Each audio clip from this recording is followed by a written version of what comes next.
So what is what Okay. and the other things. So after we complete this particular introduction part, we will get into the application and we will see from scratch. And Yeah. we will try to cover the procurement part today. If Okay. not, maybe we can complete it probably by tomorrow. Okay. Okay. Subsequently, we will see the other modules in the supply chain management. Yeah. Okay. Okay. So to start with, so Fusion application is a branch of Oracle as a company. So if you see the what do you call the history of Oracle, basically they started their career, they started their product in database management. So from database management, basically they have enhanced themselves and Okay. they reached to the level of EBS. So EBS is nothing but enterprise business suite. So basically, with this, they have stabilized in most of the countries or the regions. Especially in India, if you see, we will have more of an EBS customers than Fusion. So Fusion, you will have more opportunities coming in from the other countries and these things. India definitely we have opportunities, but comparatively in India we have less because EBS, if you see, this is a stabilized version due to this customization and the other requirement, so we have a limited implementation that is happening in Fusion in India. Okay. So if you see, so these are the multiple platforms that we have taken. So we have for the procurement, since we are taking up the procurement thing. So I'll speak more about JD Edwards. So JD Edwards is basically acquired by Oracle for the purpose of this procurement and the other things are they basically for the supply chain. You can say JD Edwards as a company, it is good in terms of functionality and handling the business requirement and the other things. Okay. So at high level, this is about the Fusion application. So now, if you see, there is a difference between other application and our Fusion product. So other application, if you see, we have on-premise and we have cloud also. So what is the difference between on-premise and cloud is that if you speak about on-premise, so which means I will handle my own environment and I will handle my own infrastructure, network, and everything will be handled by me. But whereas if you see Fusion, this is not an on-premise. You cannot have it in on-premise. So this is in the cloud platform. So majorly we will speak about three modes of handling the cloud. So we say SaaS, software as a service, and we say PaaS, that is platform as a service, and we say IaaS. IaaS is nothing but infrastructure as a service. So how do we segregate each one of it? So how do we basically identify whether this is in SaaS or PaaS or IaaS? So this is how basically we will identify. So if you see here, so we have SaaS as an first way of looking at. So here, if you see, the application database and everything is handled by Oracle by itself. Let's say I wanted to do a customization. I don't want to see the what do you call the buyer field. So instead, I wanted to have or named it in a different way. So can I do it in SaaS model? So I cannot do customization in SaaS model because the entire control will be with Oracle. Oracle will control our application, database, network, everything. But whereas PaaS, if you see platform as a service, so we can have our own platform there. So I will, let's say I wanted to implement the blockchain and integrate with Fusion application. So in this case, how I will do is that basically I'll have these things like I'll set it configured and I'll deploy this as a platform and easily I can integrate with the Fusion application. Okay. In case of IaaS, if you say IaaS, basically if you see here, I will have middleware products as well. So what is middleware product? So I'll take one product as an example for the purposes for understanding. Okay. So let's say UCM. So UCM is nothing but Universal Content Manager. So what this will do is that if you see the traditional Oracle product, it is mostly on-premise or you can manage the application or the database in the cloud environment. So in this case also, we don't have more of an middleware product. So whereas in Fusion, if you see, let's say I wanted to migrate the data.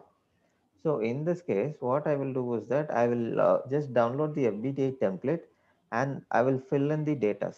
So after filling in the data, so what system will do is that basically system will push this data that we have entered in the Excel sheet to a content manager, that is UCM. So here in this level, we will not have much of an validation. Okay. So Okay. after this, what will happen is that this particular data will be pushed to the interface table. So using the program that we are attaching it. And so each details we will see it when we are seeing it in the application.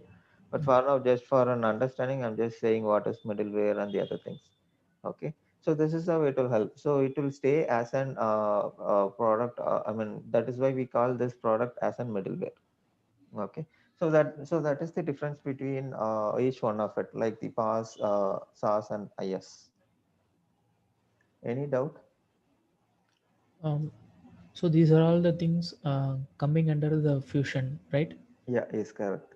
IAS, PAS, and SAS. Yes, correct. Okay. Okay, so we'll move on. Yeah. So if you see database, so database is nothing but a record. So collection of record we call as an database.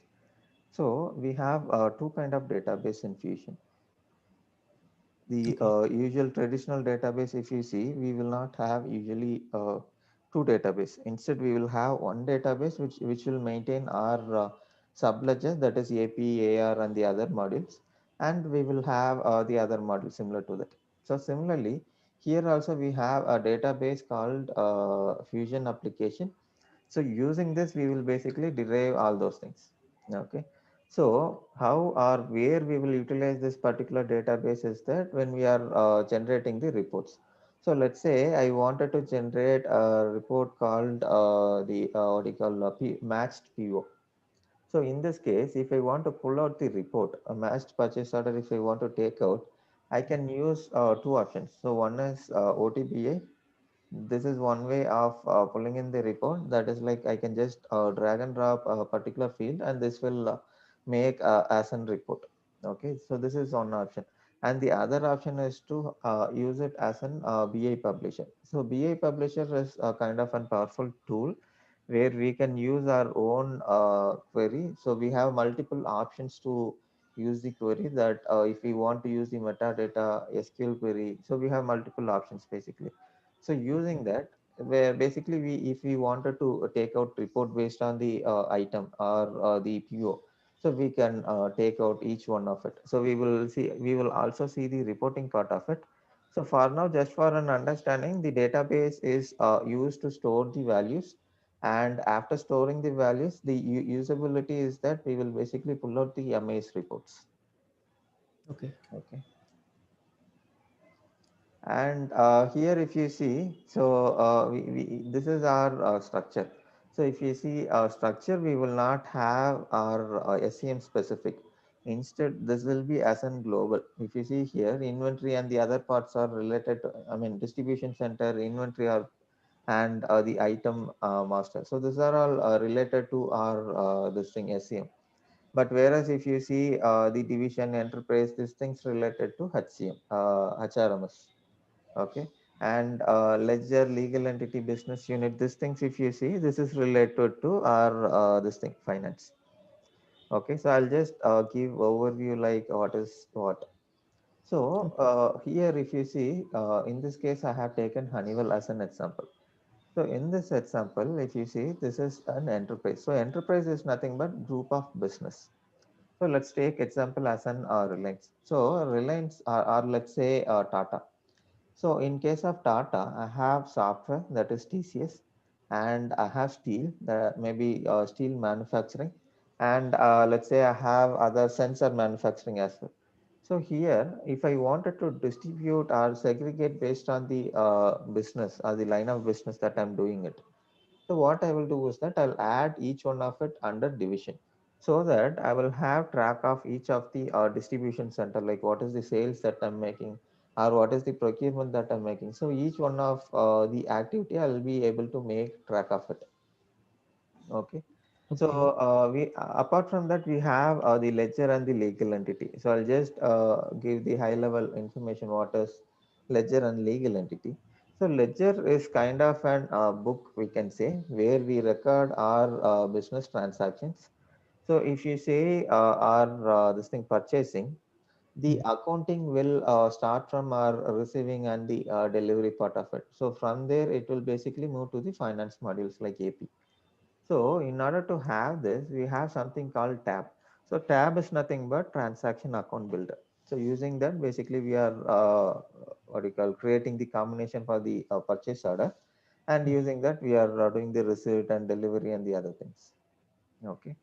Okay. So, legal entity is nothing but our legal way of registering, or the way we have registered. Let's say I have registered 5 entities. So what I will say is that I'll register 5 entities, and accordingly I'll plan my business units and the distribution center. So here the difference, if you see inventory arc, so I can have one for what do you call the BU1 or the US distribution center. I can Okay. have this master inventory arc. So this item master that we are saying at the bottom. So this can be global or this can be inventory arc specific. Okay. So apart from this, so we have another concept called sub inventory. So sub inventory is nothing but the actual inventory that we will be having under each inventory arc. So inventory arc is kind of an master organization. Under that we will have the multiple inventory arcs. I mean the sub inventories. So we will store all this thing there. So we will have the rack and we will have the lot and the other things. Okay. Okay. So that's it about the high level picture about our enterprise structure. So if you see the SCM part of it here, so we have the distribution center, which will help us in terms of reporting, like the profitability and the other parts of it. And we have the inventory arc. So inventory arc is the arc where we will basically transfer the items.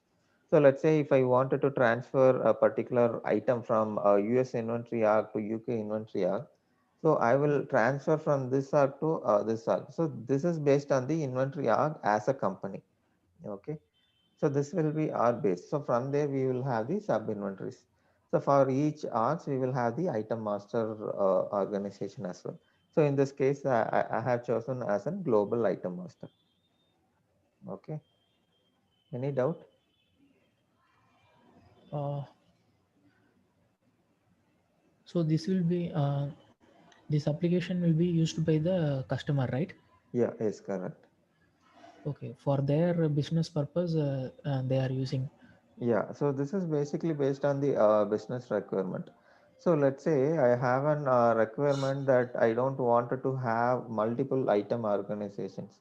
So because if you see here, so inventory arc is our physical location and also the sub inventories. But whereas if we see the item master, so this is not an the physical organization. Instead, this is an virtual organization. So this will give us an understanding that these are the items that we have in this particular unit. So this is basically for the reporting and MIS purpose. So this is based on the requirement. So similarly, whatever the requirement that we have, based on that we will map it, and we will have the costing and the other things involved in it. So if we want to understand the cost of goods sold and the other things, so we will derive based on this configurations that we are making in our inventory. Okay. We are doing it by virtually, right? Yeah, yes, this is virtual, not a real arc actually. Like a warehouse, right? Yeah, The people will say like godown and kind of yeah, thing. yes, yeah, yes. It is not like that. Go down, we cannot say exactly as an virtual arc, because go down you can say sub inventory. So Okay. sub inventory we can call as an go down, and for each go down we will have and master this thing, because if you see, we will not directly import into our go down. So basically, it will come from our headquarters. So we will import there, and from there it will be transported to the respective units. So this is one way. And the other way is when we say the decentralized mode of supply chain management. So in this case, what will happen is that basically it will be transported directly to the sub inventory or the godown. Okay. So we cannot say item master or inventory organization as a godown. Instead, we can call sub inventory as a godown. Okay. Yeah, so from there, basically, the items will be transported. Because if you see in real time, like the manufacturing units, so this will be kind of an units. Each one will be our unit. So even though we have the storage plant and these things, so what will happen is that I will have a particular unit called storage, and from there it will be processed. Before that, I will have the designing department. So designing department will give me the map, like how I should basically manufacture this particular item, and from there this raw material, that whatever I'm procuring. So this will become as an item, and it will go as an what do you call the different subcomponents.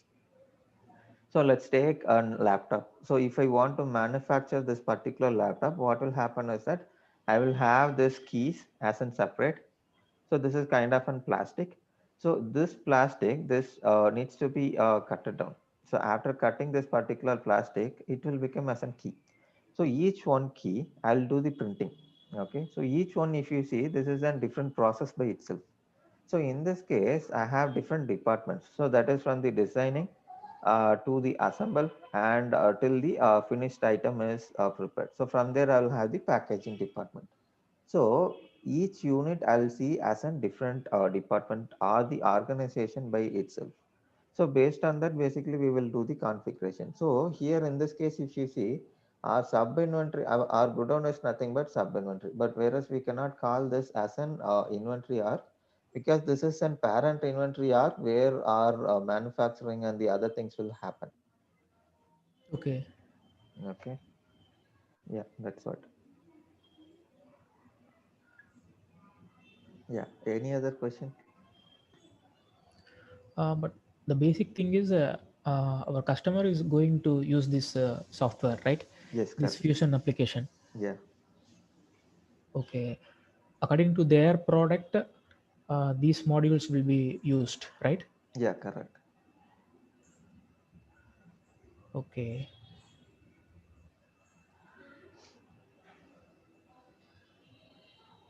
Okay, Arun. Mm.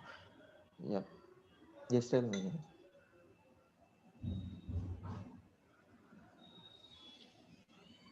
But what would be the main motive of using this software?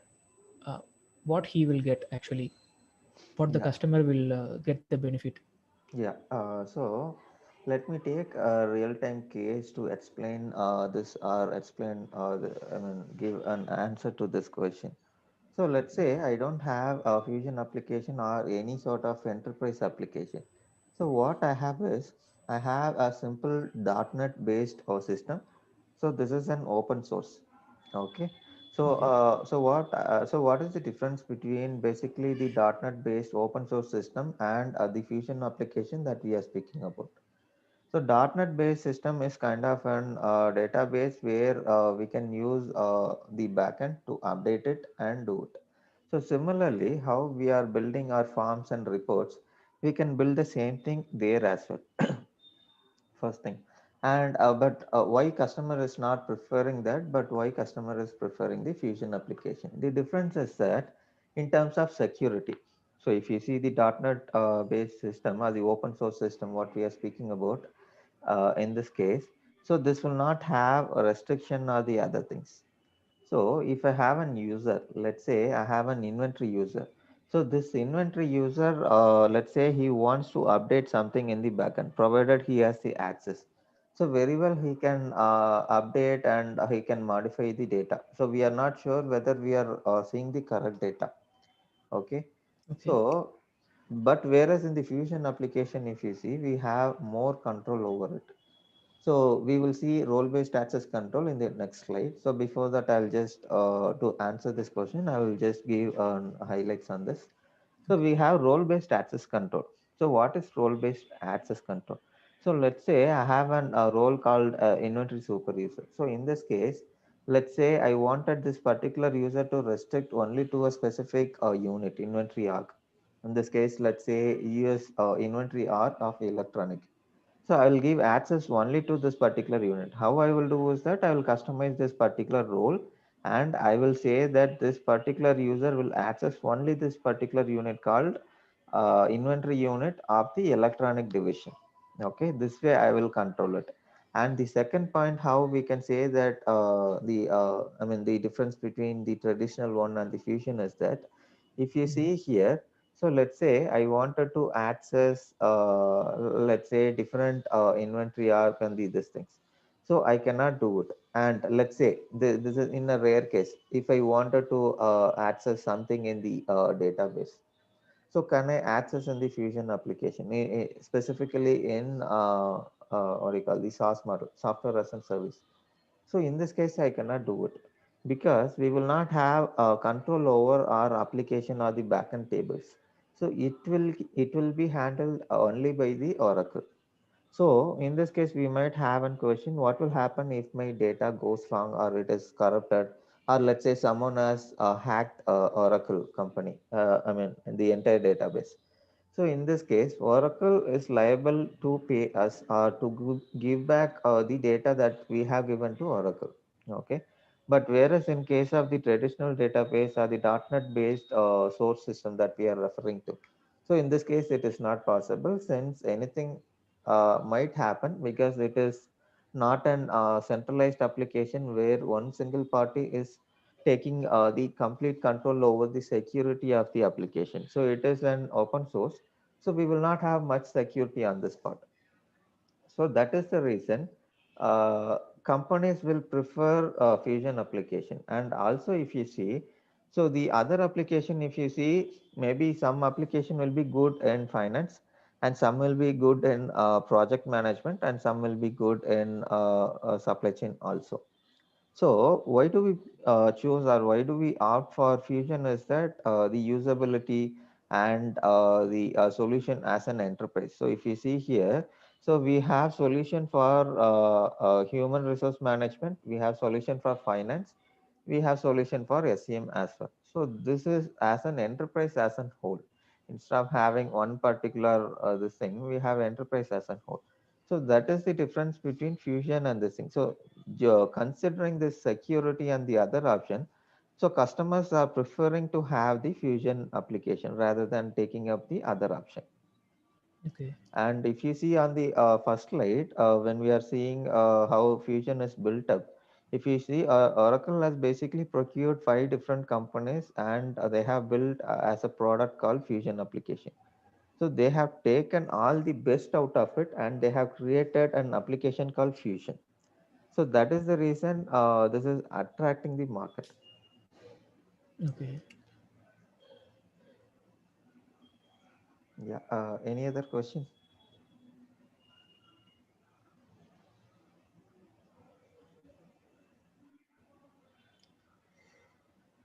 We have like a primary ledger, Yeah. electronic ledger. What are all Mhm. these things? Yeah. So this is related to finance. I just wanted to show you. Okay, I'll just explain what is primary ledger, what is this thing. So each one of it. So I'll explain from top. So let me take a case on enterprise. So enterprise, if you see, I'll say this as a group of companies. Okay. So in this case, instead of taking Honeywell, let's take Tata as a case, so that for an easable understanding, I'll just take Tata in this example. So Tata has multiple businesses. In our example, for the purpose of understanding, let's take what do you call the consultancy, that is software and steel. Okay. So if you see the combination of this two particular company, we call as a group of companies. So this group of companies we say as an enterprise. Okay. So Okay. here, if you see under this group of companies called Tata Group, so we have multiple business. So in our case, we have software and we have steel. So each one of it is a different business. So each one of it we call as a line of business. So how are we seeing line of business in Fusion application is that using the division component. So when we say division, it is a line of business that is for one for the consultancy and one for the steel. Okay. Okay. So under this particular line of business, I might have different locations that I'll be working with. If you see Tata Consultancy, so I have a business in India, I have business in UK, business in US. I mean, mostly all over the world, I have business.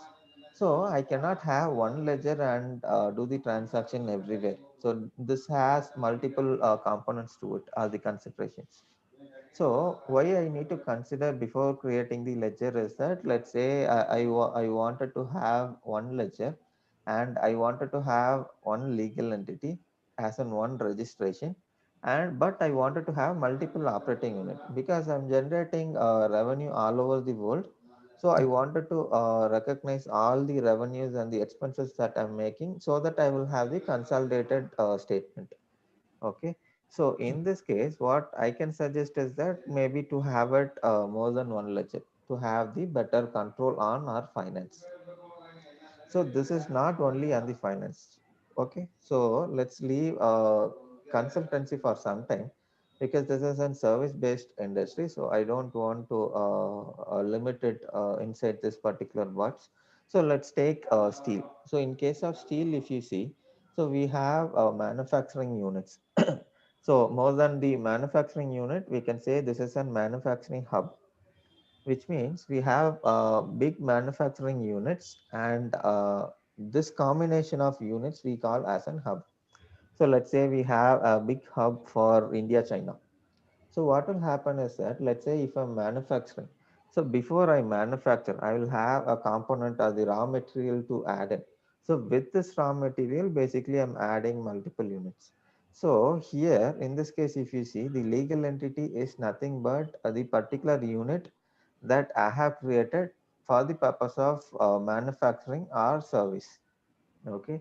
So Okay. this is what we call as a legal entity. Then we have business unit. So what is business unit in this case? So business unit is nothing but our unit that creates either the expense or generates the revenue. So this is what we call as a business unit. So if you see the inventory arc and the business unit, both are particular unit that operates for the company called Tata. But if you look at the nature of the unit, that is entirely different. So in this case of business unit, it will generate either the revenue or it will incur the expense, which means I'm not going to prepare anything. Whatever the SEM guys or manufacturing unit guys has manufactured it. So after packaging, what will happen is that this particular package will be sent to the retail shop for the purpose of sales. So when I'm generating this revenue, so that is when I call this as an business unit. So before that, I have something called an manufacturing unit, assembling unit, and packaging unit, and designing unit. So these things I call as an inventory unit, or let's call this as a distribution center. So distribution center is as a whole. So where we are trying to exit our particular finished good that is ready for sales. Okay. Okay. So after this distribution center, we will have the inventory arc. So inventory arc we can classify into multiple parts. So let's say we have an item called semi-finished, and we have finished good, and we have raw material. So for each one of it, we will have basically the different units. So when it is in finished good, so from there basically the item will be moved to our packaging unit. So what packaging unit will do is that basically they will take this particular item and they will do all those packaging and the other things. Okay. So after this, what will happen is that this particular item will be transported using their own or the internal vehicle to the retail shop. Okay. So before that, we have other components like the semi finished. So where we will have the semi-finished good is that let's say the raw material has arrived. So using this raw material, what I will do is that I will manufacture the item, start manufacturing the item. So let's say I have built in the keys, and the printing is yet to be done on the keys. Let's say we have A, B, C, D letters. So this is yet to be done. So this will be done in the third machine that I'm having it here. So this is unit one. Okay.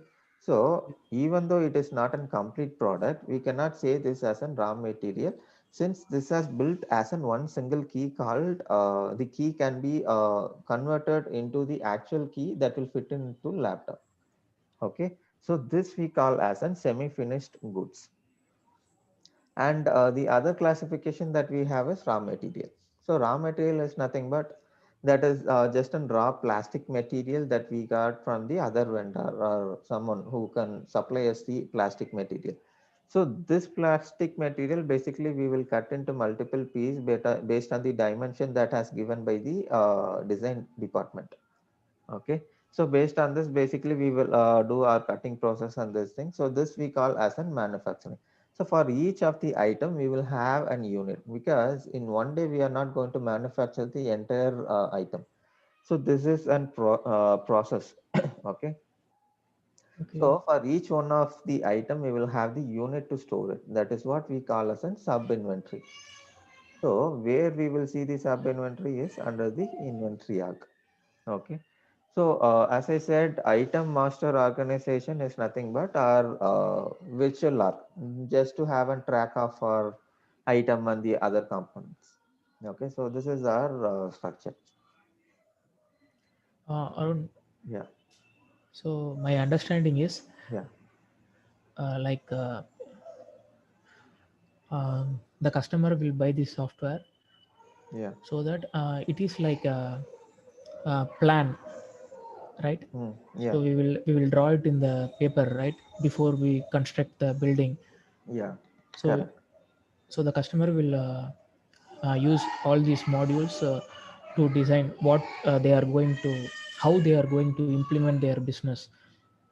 Yeah, so basically, we will have multiple phases to this implementation. So what you're saying is correct. So how it will do is that, I mean, so we will have a plan for it. So we call project plan. So in the project plan, we will have the multiple phases.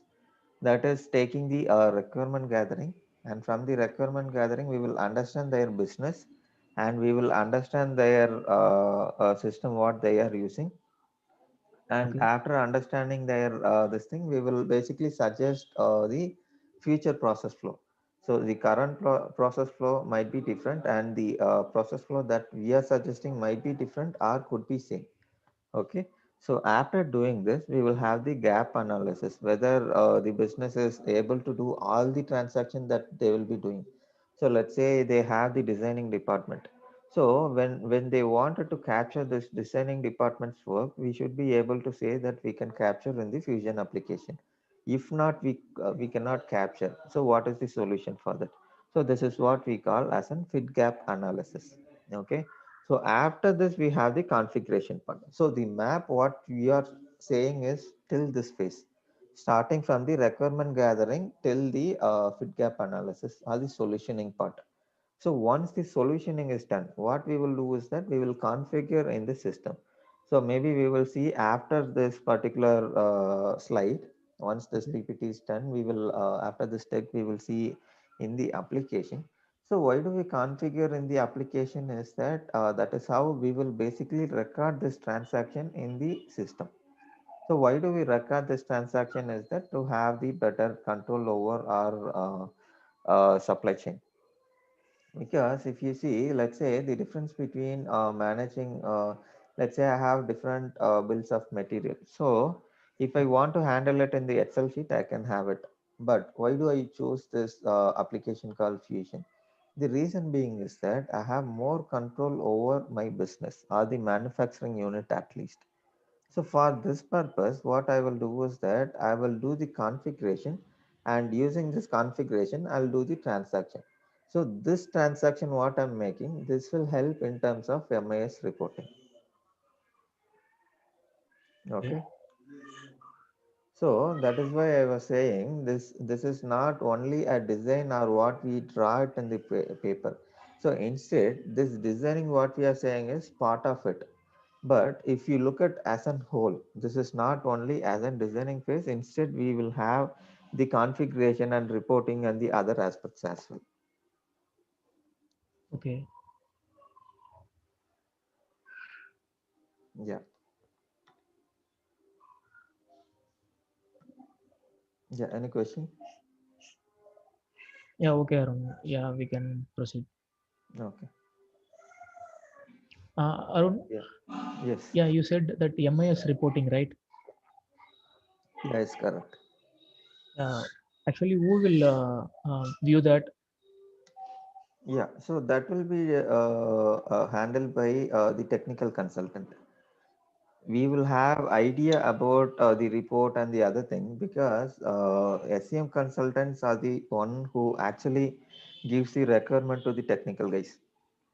So we need to understand the base. So that we will be looking at, but the coding and the other part it will be handled by the SEM consultants. Technical persons, right? Yeah. Yes. Okay, okay, Arun. Yeah. Fine. We'll move on. Yes, Arun. Yeah. Okay. Okay. So these are the roles that we have. I mean, we will speak first about the users. So user, if you see any traditional system, we have only one user called the generalist user who will handle a specific role or the job. Okay. But whereas in Fusion, if you see, we have two kind of role. I mean users. So one is implementation user and the other one is employee user. So what is the difference between employee user and the implementation user? So employee user is the one basically who actually does the transaction. So let's say I'm an procurement agent, which means I will create the purchase order. So before that, maybe I'll raise the requisition and I'll get the code from the vendor. Based on that, I'll create the purchase order to the specific vendor. So in this case, if you see, I wanted to be an procurement agent or the buyer. So buyer is the one who will have what do you call the application or this thing to raise the purchase order. So here in this case, when I say I'm an procurement agent, I'm an employee. So only employee will be able to create the purchase order, or let's say vendor. If I wanted to create the vendor, I should be an procurement agent. Okay. So the transaction, whatever we are saying, creating the requisition, purchase order, and the other things. So this will be handled only by the employee user. He cannot do any sort of configuration. Like let's say I wanted to configure the approval mechanism. So can I configure using the employee user? I cannot do that because it is meant to do only transaction but not the configuration. So what is the role of implementation user? So implementation user is the one who actually does the configuration. So we will have the fresh instance from the Oracle. So after having the fresh instance, what we will do is that we will start our basic configuration. So we will see like how we will start our configuration and the other things. So apart from that, the basic configuration, we will start from creating the project and this thing. We will see it in detail. But for now, keep in mind that implementation user is the one who does the configuration. So how system will understand that this particular user is an implementation user or this user is an employee user? So based on the role that we are assigning. So how do we define roles? So role is nothing but our actions are the functionalities that we can do in the Fusion application. So if you see here, role-based access control, so we have four components to it. So first thing is job role. So job role is nothing but the particular action or the activity that we will do in a particular given day. So let's say I have this thing what you call I'm an inventory user. So what I will do is that I'll see the costing, I'll do item creation, and I will generate few reports as well. MIS report I'll generate it, and I'll send it to the respective manager or the management for the purpose of validation. So let's take this three keys. So when I say inventory user, so this inventory user will have access to all these three roles because this is a day-to-day action. So this we call as a job role. Okay. Okay, And then we have a duty role. So duty role is nothing but specific activity as the function. So let's take item creation. So item creation will be done by only this particular role. So we say this as a duty role. Okay. Then let's say we have inventory arc attached to this particular role. So that we call as a data role. when we wanted to have a rare case, if we have a requirement that this particular inventory organization having access to the so and so functionalities should be handled only by the user one. So in this case, what we will do is that we will customize this role, and we say that these are the functionalities that will be handled only by this particular employee. So that we call as an abstract role. Okay. And the final one what we have is that custom role. So custom role is nothing but we will have the seeded role that is given by Oracle. So apart from that, we will customize this particular role, and we will try to customize based on the requirement. How do we want to manage or control our security inside this procurement or the supply chain module? So that's what we call it as custom roles. Any question? Okay. Okay, Arun. So these role-based control will be given by implementation user, right? Yes, correct. So that that person will be giving the access, Yeah, granting permission. yes, correct. So he is giving this access and creating role or customizing the role is because he has access to this particular role called IT security manager. So IT security manager is the role actually gives the permission or grants the permission for this implementation user to give access to this particular role called inventory user to the employee user. So he is giving permission to. Can you come again, Arun? Yeah. Security. So let's take a scenario. Yeah. I have employee one and I have employee two. So in this case, Okay. employee one is an inventory user, employee two is an procurement user, or let's say buyer. Buyer is the one who raises the purchase order. This inventory user. So we are looking at the access for the inventory user in priority.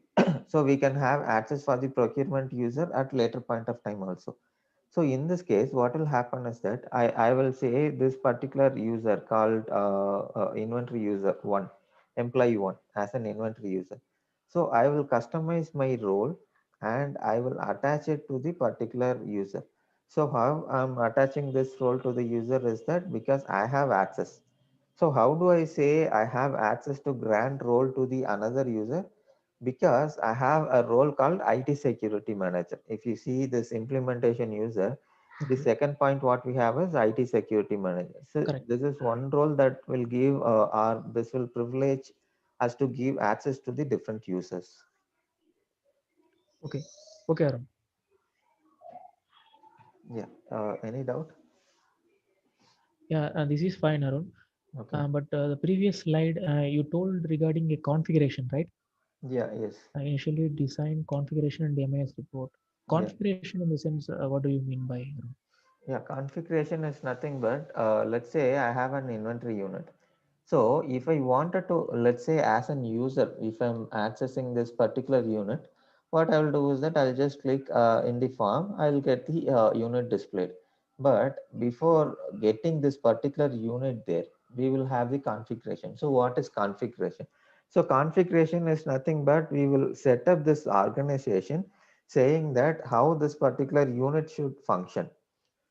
So let's say I wanted this unit to be used for the item creation and cost management, and let's say transferring the item from one location to other location. So these are the things that I can access. So before it reaches to the employee to do the transaction, so what will happen is that I'll need to set up in the system. This is the name of the inventory organization, and these are the functionalities that can be done in this particular organization. And also I will say that this can be accessed to so and so users. So this we call as an configuration. Okay. Okay, Arun. Yeah, fine. Yeah, fine, Arun. Okay, so any doubt in this particular slide, or we can move on? Yeah, we can move on now. Okay, so we are done with our basic this thing. So what we can do is that we can go to the application, and we can see in real time like how it will look like. Arun, Yeah, yeah, before we go to the application, Okay. Uh, Actually, what would be my roles? Actually, what I will be doing with this application. Yeah, what you will do is that as an implementation consultant, you will have access to this particular role called application implementation consultant and Okay. IT security manager. Because why do you need this particular two role is that this IT security manager will give access to you to customize the roles and create the new roles and the other things. But whereas the implementation, I mean the application implementation consultant role, so this will give access to you to create the configuration in the system. Okay. So we will see like after applying this role called application implementation consultant. So what are the options that you have? So whether we will be able to do the configuration or what do we see there exactly? So that we will see it there. Okay. So those things will be configured by Yeah. me, right? Yes, correct. So I will give some permissions to Yeah. some persons. Yeah. You will create user and you will give permission to the user to do the transaction. Also, you will set up the system so that this particular employee or the user can do their work on a daily basis. Okay. Maybe we will get into the system, then maybe we will get to an understanding like what is configuration and why do we need it, all these things. Okay, Arun, sure. Yeah.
Okay, so after logging in, so if you see this will be our landing page.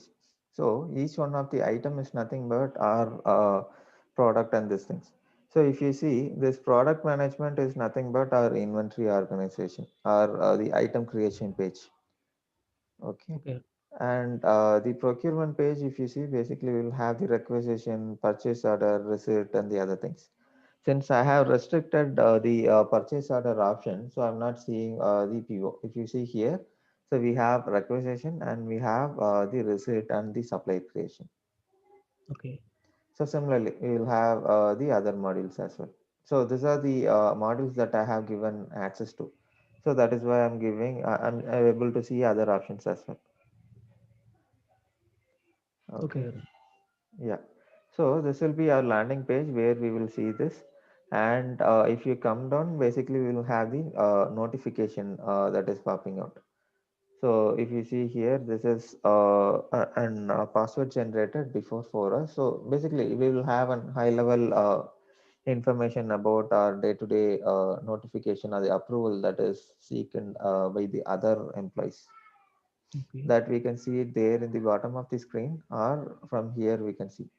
So if this is for a case of approval, so we will have a button called approve. So we can just click and we can move on. So we don't need to go to that particular page and approve. Okay. Okay, so this is to navigate to home and the other options are known like marking the favorite and the other things. So here we have something called tools. So under tools, we have security console. So security console is the page where we actually give the access to the user to do their transaction basically. Okay. Okay.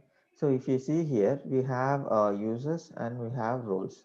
So other things are not mandatory, like single sign-on and the API, this thing. So those are part of technical thing. So we don't want to get into it. So we have roles. So role, if we want to customize, we will take this particular role and we will customize this. So maybe we can check this part when we are doing the transaction, that is creating the invoice and transferring the items. So that time we can see that. So for now, we will see how to create the user and the other part of it. Okay. So if you see here, I have an option to add a user, or I can search for a particular user. So let's say I have created the user. So in this case, what I will do is that I'll just search for the particular user. So what I can do is that I can simply say edit to add the role, or maybe if I want to reset the password, what I will do is that automatically generate the password, or if I wanted to set it manually, let's say I wanted to set it manually, I will create the new password here.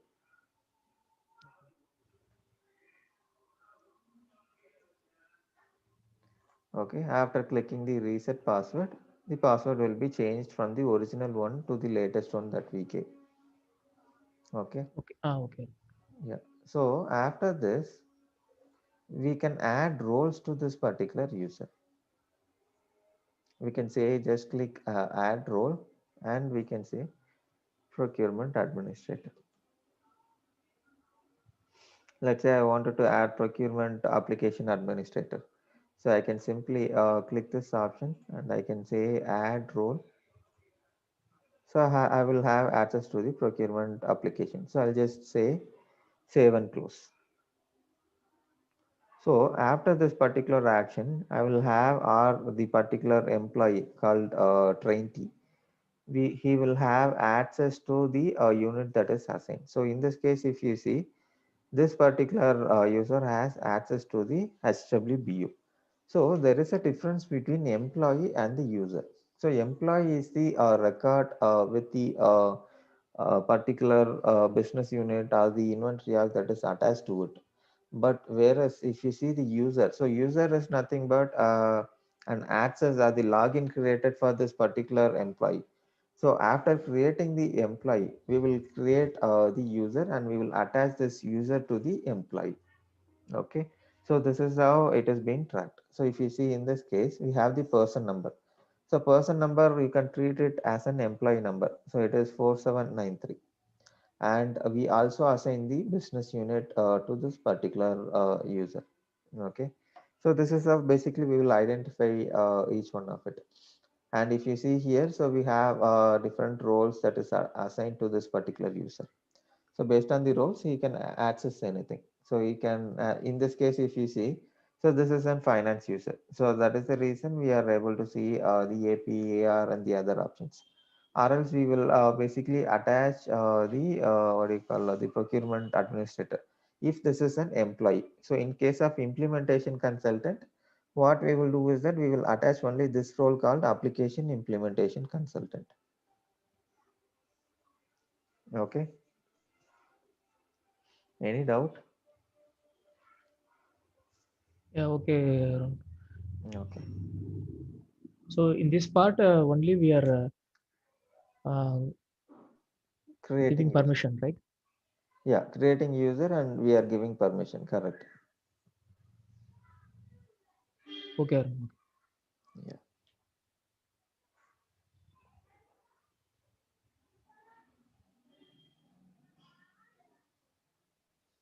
yeah. So after this, so where do we start our configuration? So to start our configuration, we have here, if you see in the demo, so this is our user. So here, if you see, we have an option called setup and maintenance. So if I click setup and maintenance, I have an option to create the project. So why do I create project is that, okay, before that, let's say I have a requirement that I wanted to import or export the setup data, because I will have in real time, if you see, SEM consultant will do configuration in the test environment. And if you ask this particular consultant to create the same configuration in the development environment, so he'll be able to do it. But if you see logically, it is a time waste. So what we will do is that we will simply export the setup data and we will import it in the different environment. This way, we will reduce our time and effort. Okay. Okay. So this is about this, and we have the implementation project. So to create a new implementation, what we will do is that we will say manage implementation project. So under this, we can create the project. So basically, why do we create project is that to track this particular implementation. So let's say we have different phases and we have different configurations for the supply chain management. So here we create this as a project, and the project manager can define the due date for the particular task, or he can assign a task to the particular SEM consultant, and also he can track the project whether we are in the timeline. Timeline is nothing but the target date that we are approaching. Okay. Okay, so that is the purpose of having the implementation project. So to create the new implementation project, what we will do is that we will say add. So let's say I will add a new project called Tata.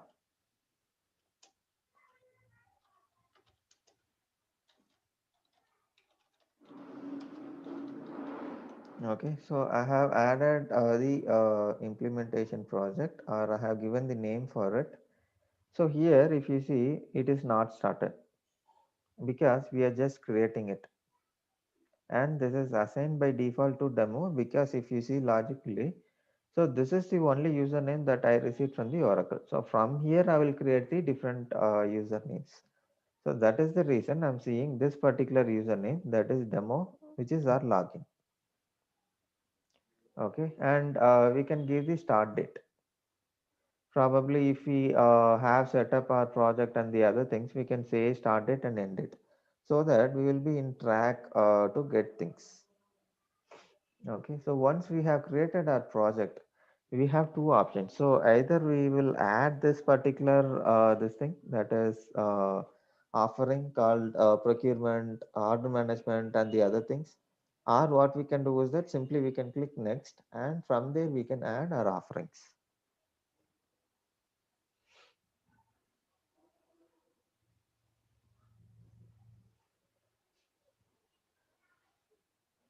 Okay, so these are the different offerings that I have. So in this case, let me take procurement.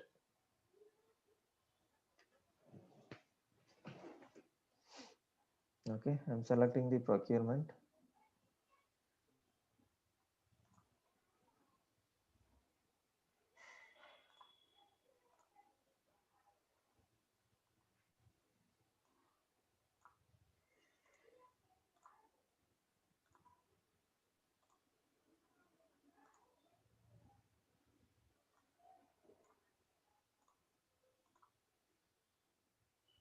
Yeah.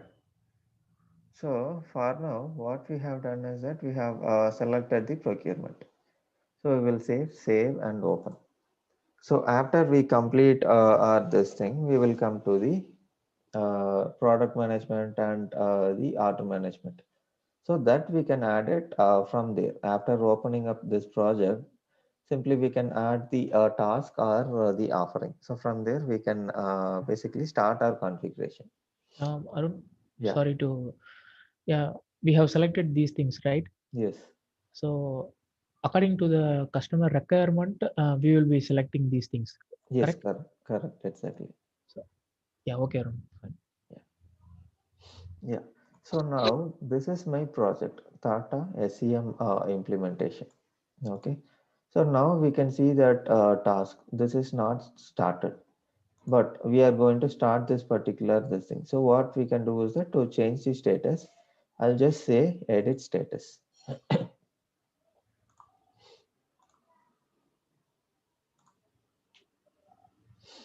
and I will say in progress.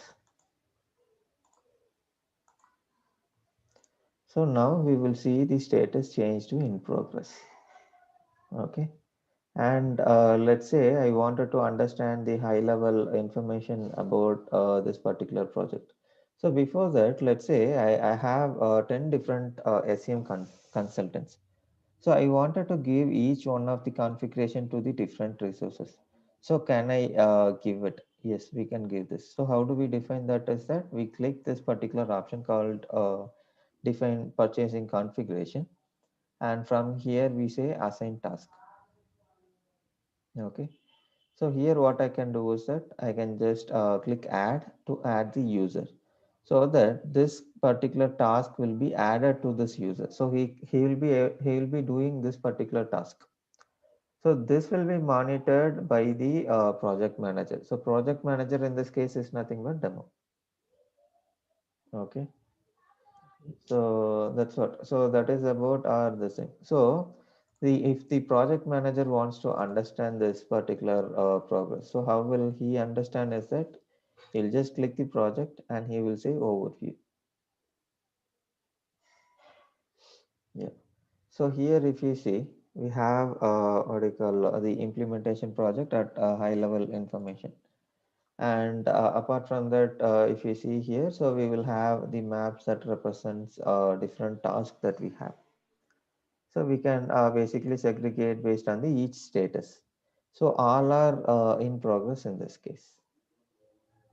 So each one will be done by separate users, right? Yes, correct. Basically, it is SEM consultants.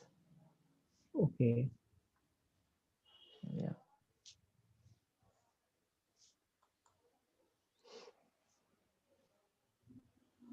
yeah. So that's what. So that's it about the creating the project and the offering. So now we can start our initial configuration.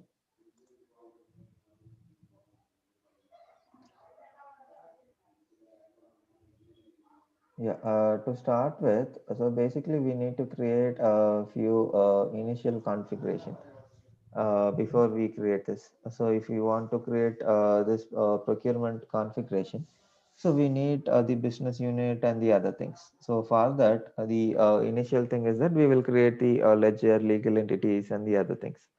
So from there, we will take up and we will start configuring our procurement.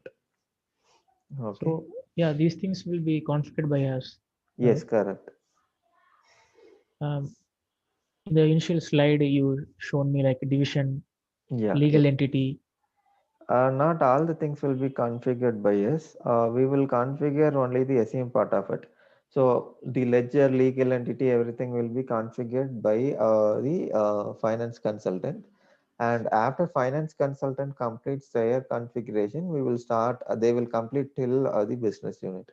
So after that, we will pick it from there. The business unit, we will utilize that particular naming convention, and we will start our configuration related to SEM.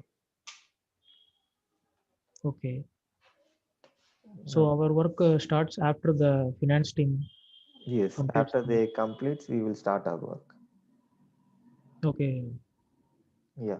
So basically, the sequence will start something like this. So we will have our this thing HCM consultant. So basically, they will create the enterprise and the other combinations. So after this, this particular what do you call this particular work will be carried out by the finance consultant. So after finance consultant completes his configuration, that is still the business unit. So from there, we will pick it up and we will do our part of configuration.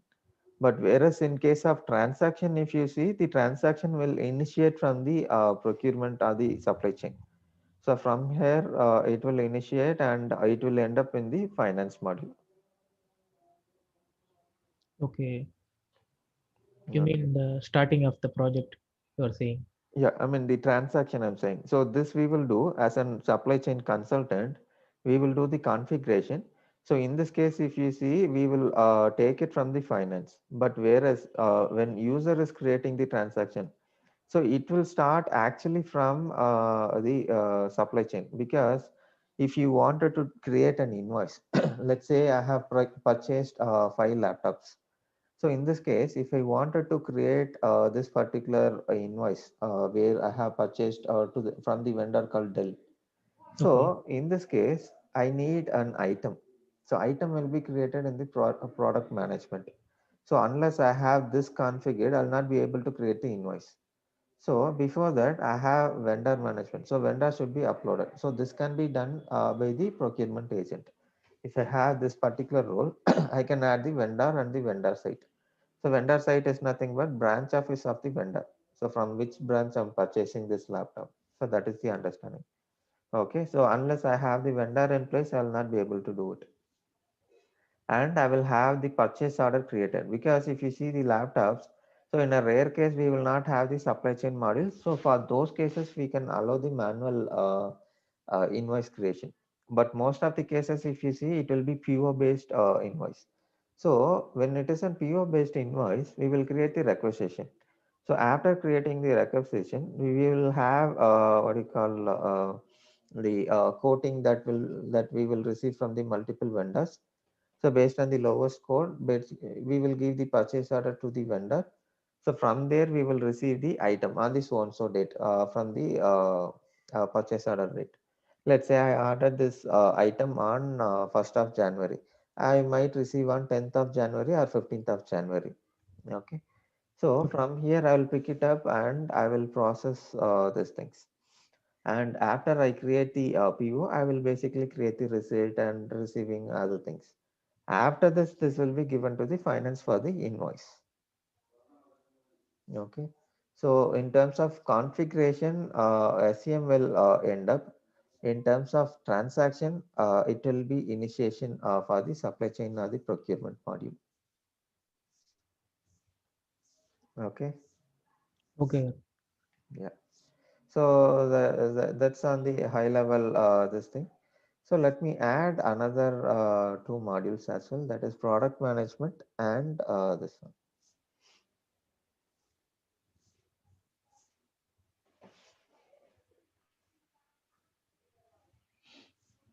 So let me add the product management.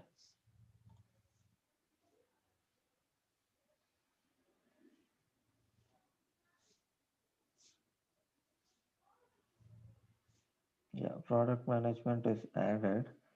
So let me add the order management as well. Okay. So order management module is used for the sales and the other things, whereas the product management is used to create the new items. Okay.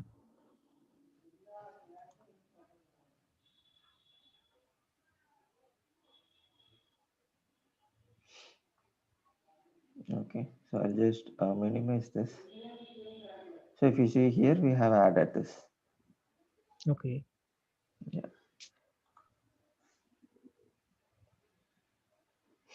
yeah. So I'll start from the initial configuration. These are all default folders, right? Inside the product management. Yeah, yes, yes. These are the default ones. Okay. Yeah.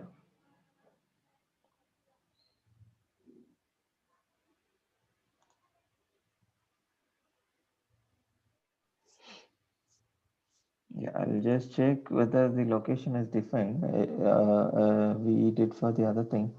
It should be there. I'll just verify and we will start with our organization definition. Okay.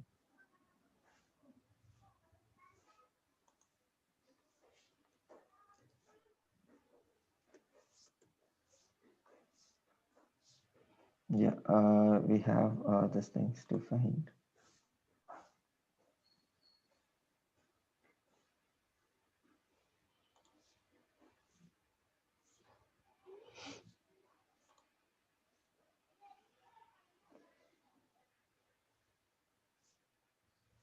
Yeah, so these are the configurations that we will start. To start with, we will start from the item organization. So from there, we will create the other related configuration and these things. Okay.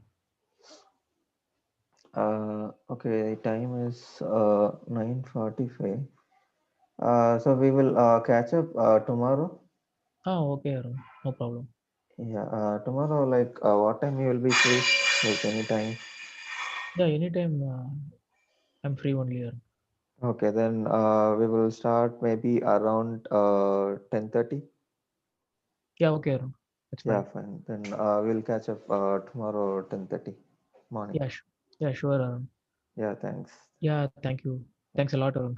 Yeah, thanks. Nice session. Thank you. Yeah, thanks.